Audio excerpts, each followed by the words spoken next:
Un poivron mûr comme ça là, c'est le planteur qui est perdant, puisque ça chute. Tu vas venir voir là en bas. Parce que quand ça chute comme ça là, si j'envoie les gars récolter, et que sinon pas autant de regarder le bas pour ramasser, ça va se sécher. Je vais perdre. Tu marches dans tout le champ, tu ramasses rien que la quantité ici là, ça peut te donner beaucoup de kilos. Comme je récolte aujourd'hui, chaque 2 semaines, je dois récolter. Comme ceci là, ce n'est pas encore mûr. Tu enlèves comme ça là, tu appuies. Ça. Ça se casse. Ça veut dire que ce n'est pas encore à maturité. La maturité, c'est jusqu'en mars-avril qu'on va le récolter.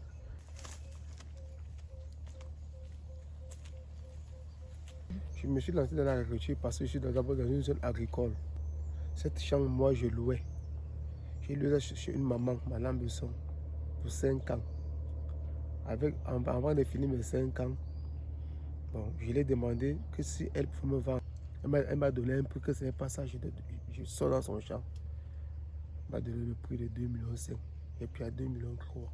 Moi, j'ai fait l'école. La classe de troisième, j'ai arrêté.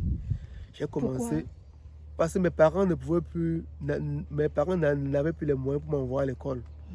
Et comme qu'est-ce que je fais donc au quartier? J'ai d'abord commencé par le Bam Salam.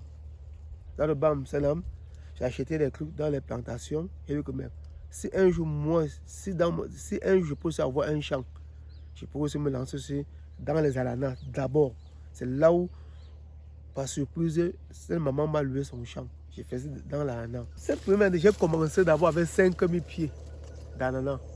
À fur et à mesure, le fait que on montait, j'avais tout rempli, tout le champ-ci. Le champ-ci me prenait 50 000 pieds d'ananas au lieu de 60 000 pieds. Je l'ai fait, j'ai réussi. À fur et à mesure que tu entres dans le champ de planteur, tu vois comment ils travaillent, non? Tu vois comment ils travaillent, tu cliques aussi. Aussi, à bas de marché, il y avait aussi des planteurs.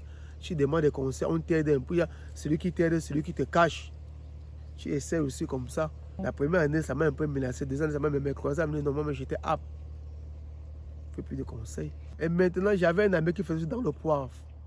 Il m'a dit, comme tu as acheté ton champ, je préfère que tu mettes le poivre. Dans ma tête, il voulait mettre que le cacao. J'ai dit, mais le poivre, je vais vendre ça à qui?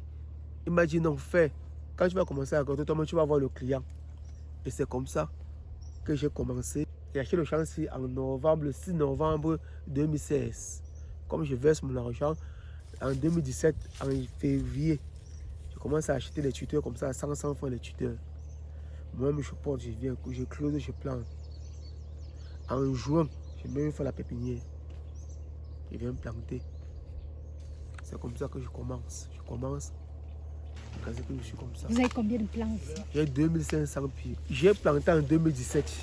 J'ai commencé à récolter à 4 ans légèrement. J'ai eu 55 kilos. La deuxième année, j'ai eu 166. Actuellement, je suis à 500. Puisqu'il y a peu de cultivateurs de poivre et la consommation est très élevée, il n'y a pas.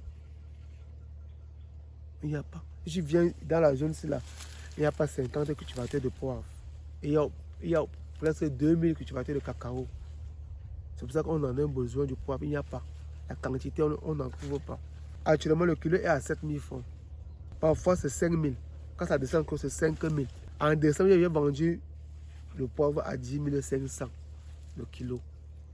Le 22 décembre, j'ai vendu à 10 500. J'ai vendu 60 kilos. Au commerçant. Donc, il ne manque pas. Comme tu sèches là, tu vas aller voir passer. Tu vends, on fait comment? Tu as un preneur, j'ai un preneur. Et quoi, prochainement, tu regardes, tu dis oui. Et tu as un preneur. Ce n'est pas le soleil, c'est que c'est facile. C'est le soleil. Parfois, tu prends comme ça, tu viens.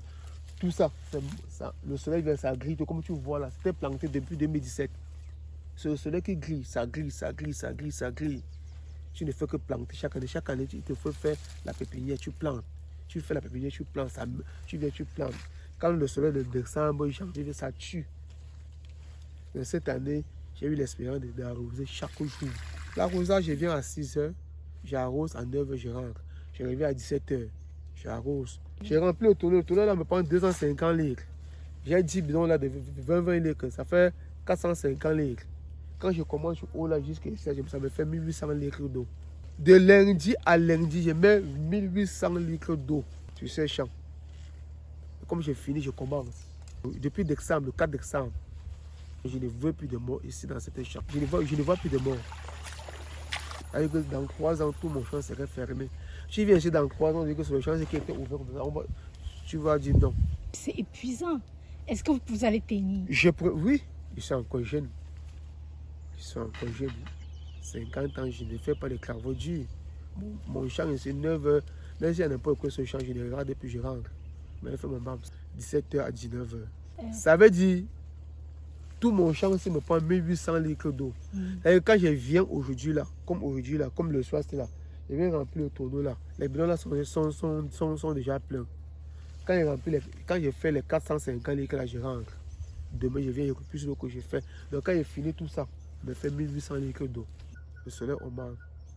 Bon, on dit sûr que c'est parce que les arbres, toutes les forêts, les cieux, ceux qui cherchent le bois du meuble, ils ont tout scié pour vendre. C'est pour ça que le soleil pénètre. J'ai 2 employés pour la récolte. Mais pour dire que champ, je crois que quand la pluie commence en mars, ils sont là chaque jour avec moi. J'ai un technicien.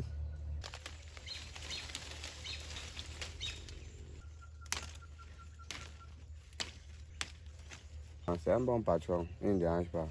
Il est bien, il est réglo.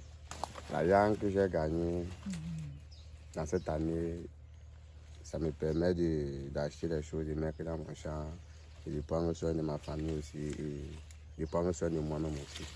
Quelle chose dans votre champ? Rejetons, rejets, et puis les ouvriers aussi, parce qu'il n'a pas travaillé seul. Il doit payer que donc combien d'euros aussi, on me donne un coup de main. Ça me garantit aussi d'être comme et de faire comme lui aussi. En travaillant, il me paye, c'est bien beau. Mais je peux aussi mon temps pour aussi faire mon champ aussi. C'est un homme compréhensif, c'est un homme, en fait, c'est un homme bon. Que je te dis, c'est un homme bon. Pour moi, puisque chaque personne, chacun a son opinion.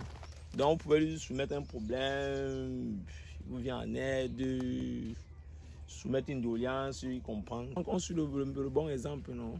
Justement, on doit suivre son exemple. Fait aussi comme lui. Demain aussi, peut-être que nos petits frères, aussi nos cadets ou aussi nos amis viennent aussi peut-être. Quand nous ne sommes pas là, venus aussi peut-être nous aider. Nous voulons être comme lui. Donc ça veut dire, comme vous voyez tous ces complexes là, comme ça, là, avoir des champs plus que lui-même. C'est ce que nous voulons. On veut faire plus que lui.